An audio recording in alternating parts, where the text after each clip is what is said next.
deparou com alguma situação em que lhe foi solicitado uma leitura de um texto literário e ao fazê-la você teve a impressão de estar diante de uma outra língua, de um outro idioma? Se já aconteceu isso com você, não se preocupe, você é uma pessoa normal, porque isso sempre está acontecendo com alguém em algum lugar. Também já aconteceu comigo.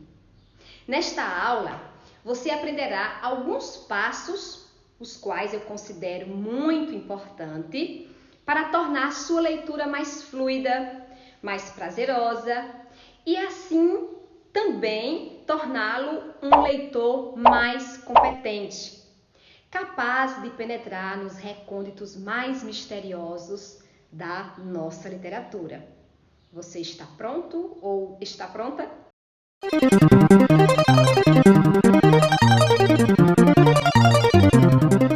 Então, esses passos elaborados por mim, eles são resultados da minha experiência pessoal como leitora, da minha experiência como acadêmica e da minha experiência como professora.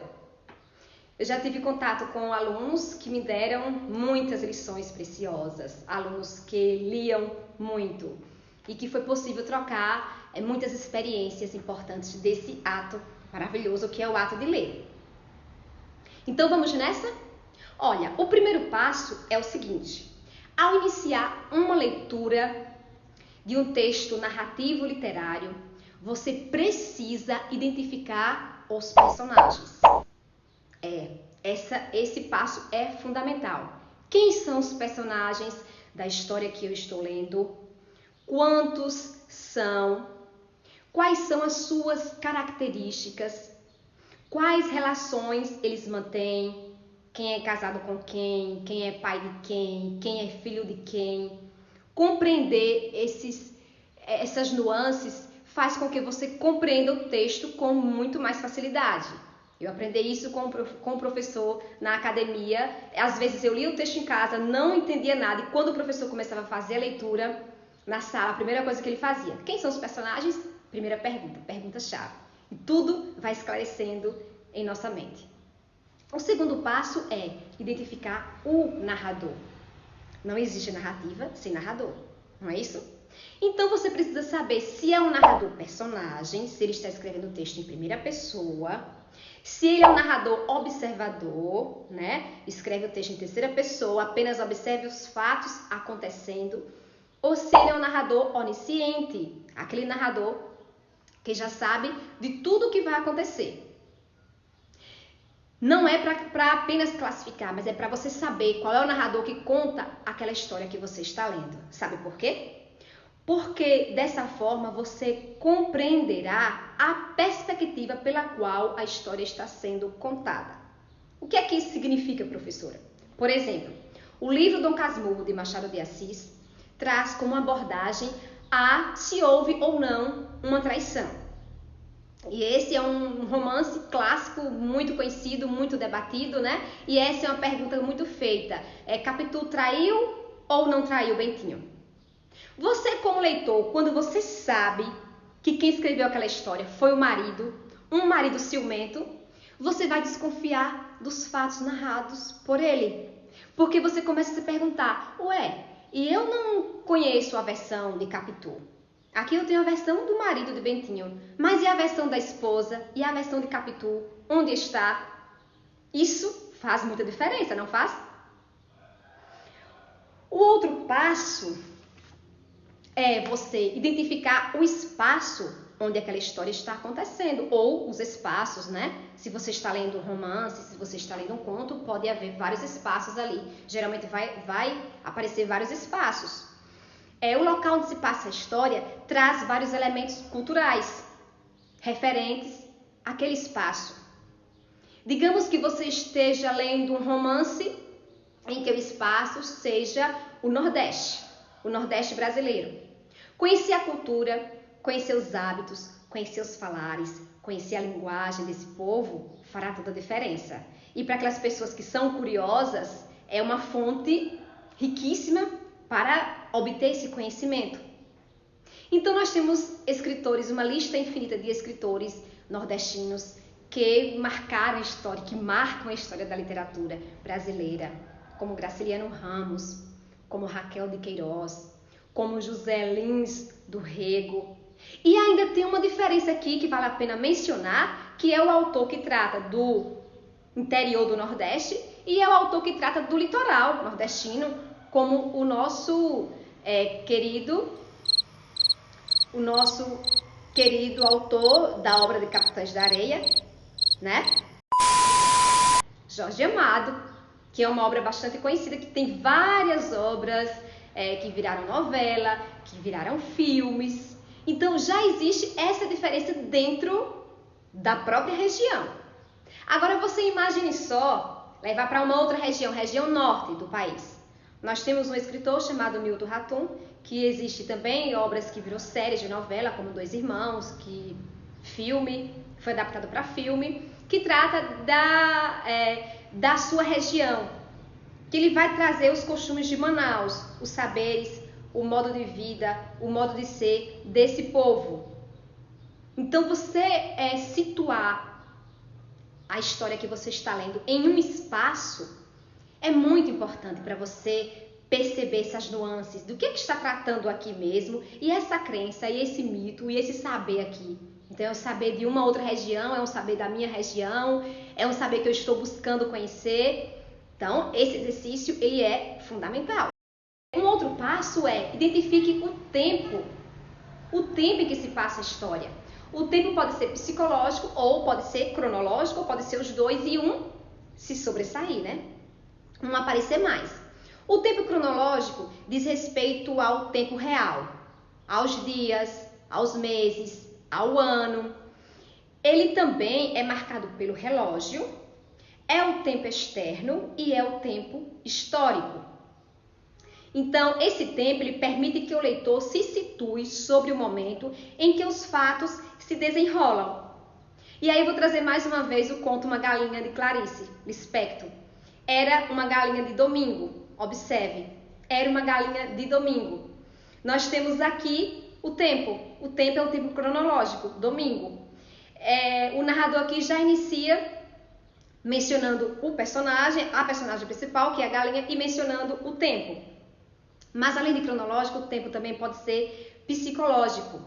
Esse tempo psicológico ele é individual, ele é interno e ele aparece nas narrativas como formas de lembrança e memórias de um personagem ou até mesmo do narrador quando ele é personagem, né? Nós podemos chamar também de digressão e de flashback. Por quê? Porque o narrador está contando os fatos, de repente ele dá uma parada brusca e vai trazer lembranças de um outro momento da sua vida, né? Ele é também visto como imaginação, sonho e devaneio.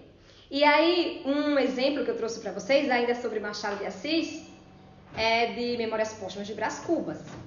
Dito isto, expirei às 2 horas da tarde de uma sexta-feira do mês de agosto de 1869, na minha bela chácara de Catumbi. Tinha uns 64 anos, rijos e próspero.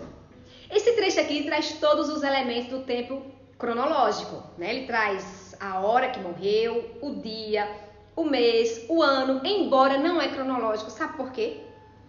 Porque nós temos aqui alguém que já morreu contando a história da sua morte. Então nós temos uma memória. Ele está trazendo a memória da sua morte.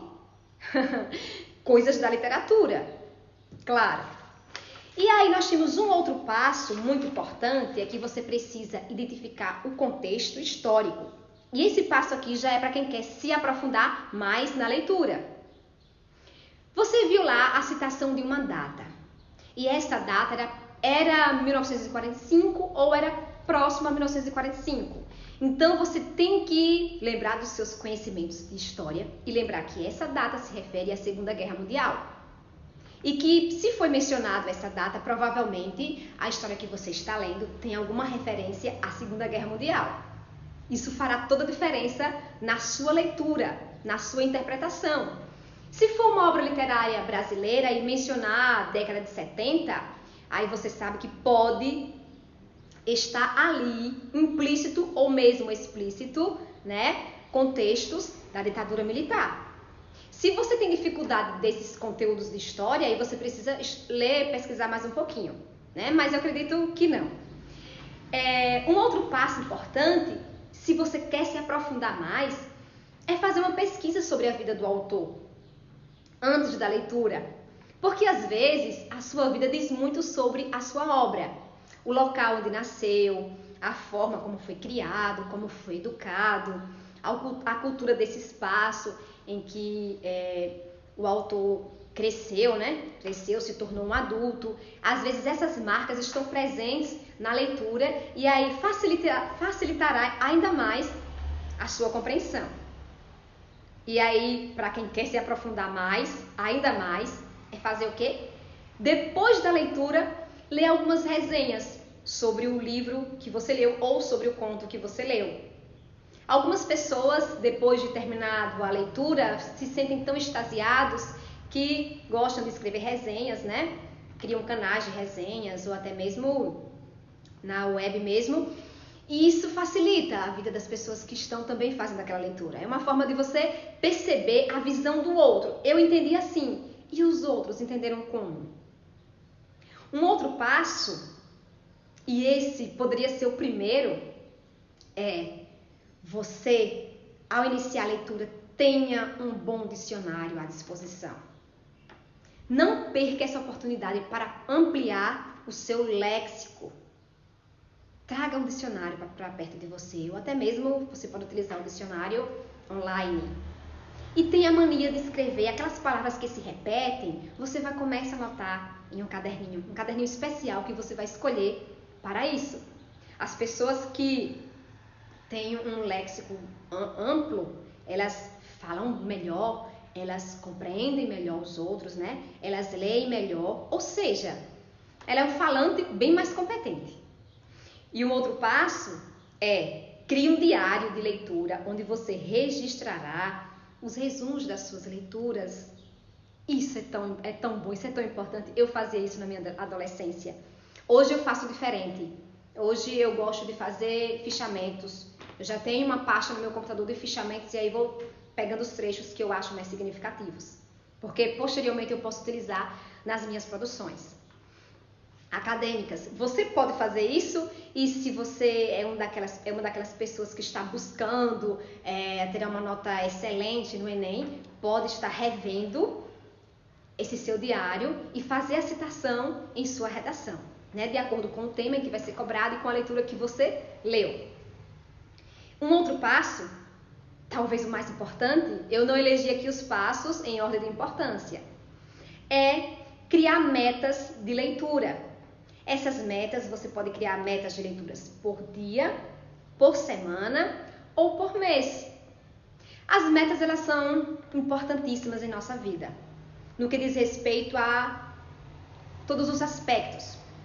E, para a leitura, ela é muito importante. Você definir, eu vou ler um conto por dia, eu vou ler um poema por dia, eu vou ler uma crônica por dia, ou eu prefiro minhas metas por semana. Por semana eu quero ler um conto, um poema e uma crônica. Ou, por semana, eu quero ler um romance.